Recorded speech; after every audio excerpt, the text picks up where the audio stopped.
একটা সাধারণ খাবার কখন অসাধারণ হয় জানো? যখন তুমি সেটাকে নিজের মতন করে, সুন্দর করে, ভালোবেসে বানাবে। তেমনই এইটাও একটা ওরকম সাধারণ খাবার, ডিম আলু মাখা বা ডিম আলু ভাতে, যেটা তোমরা বলবে, যেমনভাবে বলবে। কারণ এই সাধারণ খাবারটা আমার কাছে একটা অসাধারণ খাবার, কারণ আমার এটা খুব প্রিয় খাবার।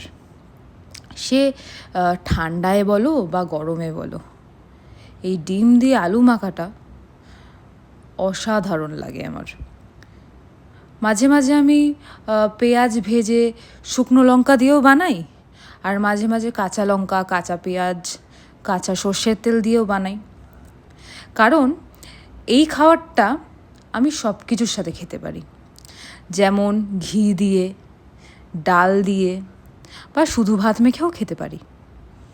তাই এটা আমার কাছে অসাধারণ একটা খাবার।